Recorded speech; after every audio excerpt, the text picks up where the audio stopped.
Most conspiracy theories, especially the crazier ones, are meant to discredit the real ones. What's something you know to be 100% true that everyone else dismisses as a conspiracy theory? The art world is largely built around money laundering and tax evasion. This explains a lot of the really simplistic art pieces that sell for millions. You pay $10K for a painting, then give it to a college 3 years later. During that time, it went from $10K to $50K because F you, it's art. So you tell the IRS you donated $50K this year. And you can deduct donations from your yearly revenue and thus pay less taxes. The university plays along because they get free stuff out of the deal. Basically what money laundering is that you invest your dirty money by operating a business and reclaiming your original money via the business's profit in order to avoid taxes. This can be applied to items of value as well. Buy a $100,000 painting that is less money you would pay in taxes, then go back and sell it. K-pop was created by the South Korean government under suggestion from the IMF as an extra exportable industry to fix its balance of payments. It really happened that way. I'm more surprised people or surprised governments get involved in cultural exports. Japan had some 5-year cool Japan thing going on. Thailand sending chefs to America to popularize Thai food. It's a way to win the game, cultural victory. You want tourism and people buying your stuff, so you do whatever works. The government is actually watching everything you do. Now that doesn't mean there is some dude sitting at a computer looking over your internet history. But the government does have tons of information about you on a server somewhere. The paradox is that a lot of people in the government don't know they have it, and the rest don't know what to even do with it. Not everyone dismisses it, but the US government is still experimenting on its own citizens without their actual consent, but their implied consent. Fun fact, they legally can do this to anybody in the military, and did so to a group of Marines testing gas masks against mustard gas or some other chemical weapon under the guise of preparing for Iraqi chemical weapons. Now on the surface this doesn't seem so bad, it makes sense.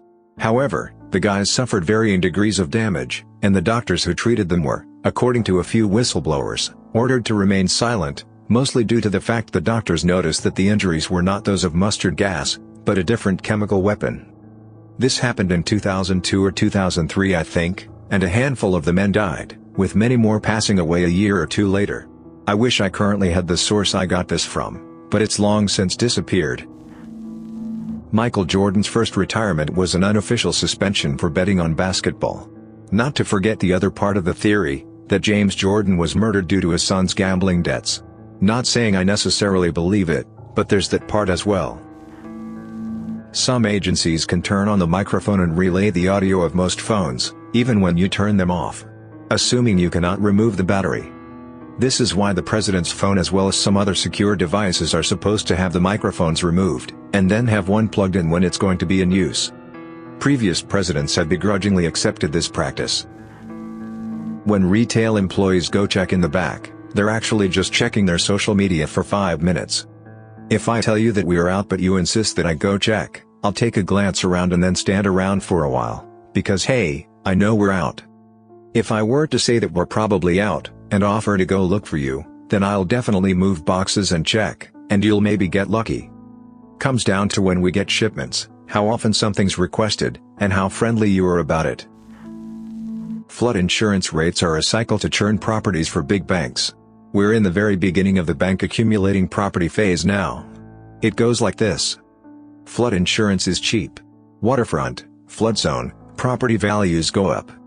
Current stage of the cycle, flood insurance rates start to creep up. They're currently going up 25% a year until they reach their true rate. Meaning, they'll keep getting risen until the banks get what they want. Starting to see this. People sell their flood zone properties because they become unaffordable. I.e. you have a rental property that's clearing $250 per month, then your flood insurance goes up $100 per month, and it's going up next year, and the year after that. People will start selling. This hurts property values. This is where the banks clean up. Property prices drop so low that people can't afford to sell, so they have to short sell or sell for a loss. If they can sell at all, otherwise the bank forecloses.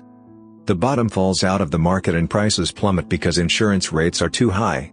The banks accumulate thousands and thousands of these undervalued properties. Now, the banks have to sell these things. If only there was a way to sell these properties. Oh yeah, let's reduce flood insurance rates and give the market a boost. This is where the cycle repeats. A couple things to note: the big giant million-dollar homes aren't really affected by this. The owners are usually wealthy enough to afford the flood insurance rates, or own the house outright and don't need to carry insurance. The banks and the government are basically the same entity in this circumstance. A lot of houses in flood zones are huge neighborhoods that just happen to be low-lying, and can be miles away from waterfront. So, poor neighborhoods get hit the hardest by this. There's a cabal of very wealthy and influential psychopaths who control a good chunk of world politics. New members are introduced to, or encouraged by their own peers to partake in, pedophilia.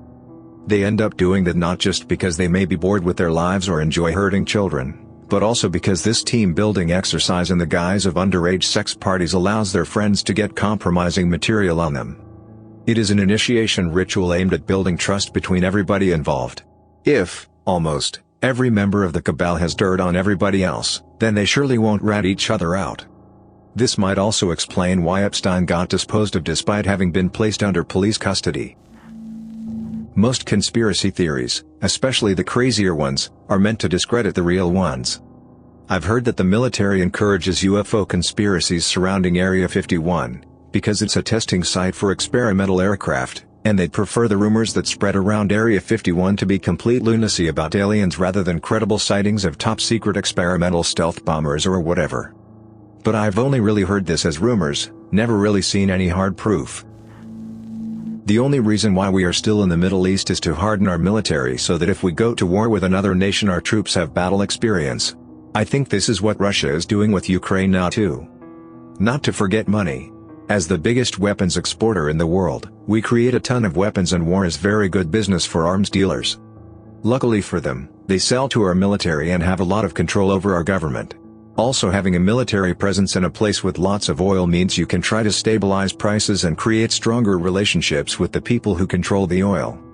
The longer we're in war, especially ones with no end in sight and not many soldier casualties, a handful of people make a lot more money. Back in 2012 I flew back to the US via LaGuardia. As we started our descent, my husband, then my boyfriend, told me to look out the window. Loud as all hell, all I could say was "Holly hell, there's a drone next to us." Woman in front of us whipped her head to the side and gasped in horror. As soon as she saw it, it went sideways and flew under and away. She got all in a panic and asked a flight attendant who assured us that we probably mistook something else for a drone. This thing was huge. 10 to 15 feet long? I've never seen one before and didn't know they were that big. Guys, the lady kept pestering the flight's attendant who had to then come back after speaking to pilot to refute what we saw. She kept saying that the military does not fly their drones this close to commercial flights. No one believed us. I'm from the good old USSR, so I just got mad paranoid and kept my mouth shut. My husband would tell this story often. Friends sent articles confirming the pilot's take on things. And then around the Reality Winter Time whistleblower releases, 2018, I ran across an article where the DoD admitted to have been doing this for ages while denying it to the public. At one point I felt like I imagined the whole thing. I mean, it was so surreal to see this drone feet away from our plane. It really shook me when it happened. I had nightmares for a while. That Disney owns an adult film industry, they just don't affiliate their names with it. I've told this to many people and look at me in horror like I just killed their child. I don't have a sinus source on this. This came up in a finance class years ago, and looking at it from a business perspective is not something to be amazed of. We're running out of antibiotics. Bacteria are developing resistances faster than we can produce new ones. At the current rate, we'll run out within the next 50 years. We've already exhausted the first ones we developed, like early types of penicillin. It's not all bad, though. If we rotate what we have, and invest in developing more, we can prolong the deadline indefinitely. Regardless, when your doctor tells you to take your antibiotics for the full prescribed duration, and to dispose of them safely at a pharmacy, you should listen. Source: Biologist. The bachelor course on pathogenic bacteria covered this. Social media, especially Snapchat and Instagram, exist in part to make us more comfortable with events in our lives being publicly known, which in turn makes us okay with losing privacy from government surveillance. I'm not saying that was the original intent of those apps.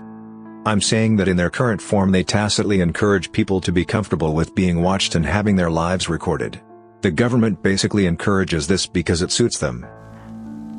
We'll go extinct before we can ever colonize other planets. In one of Vonnegut's books, pretty sure it was Hocus Pocus, he posits that the true point of humanity's existence is to create a strain of bacteria robust enough to survive being jettisoned into space. And survive long enough to make it to a habitable planet and begin life again. Democracy is dead. Americans talk about their right to bear arms, and that's cool and all, but if you need to overthrow a government by force, you are not going to take down the US Army just by rallying a few thousand sympathetic freedom fighters. And you'd better believe that you're always the terrorist in this situation, because the media will lie and smear to protect the government and corporate interests. A lot of first world countries have an intentionally broken voting system, first past the post, which keeps the two largest parties in power.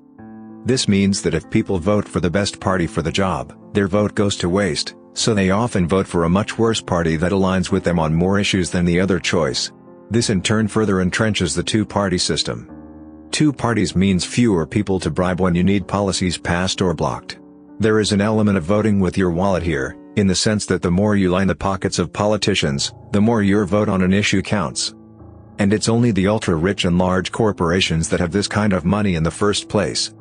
The policies these companies lobby for inevitably serve to reduce their social and environmental responsibility and contribute to the still expanding income inequality in America and the UK and many other countries.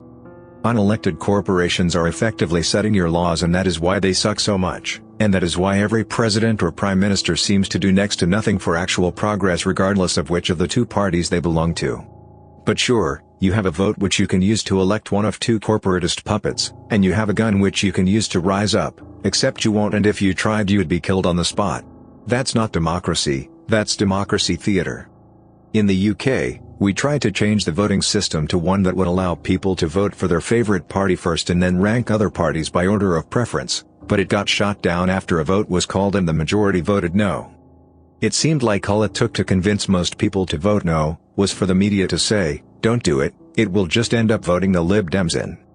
This also illustrates a problem with democracy. Even when we have it, people make uninformed decisions without knowing that they are missing vital information, and the media can manipulate this incredibly easily. Thanks for listening to Radio TTS. Hit the subscribe button to hear more uncomfortable stories about corrupt institutions and creepy powerful people. Share your own theories in the comments below, and remember, at this moment, someone could listen to you via your smartphone mic.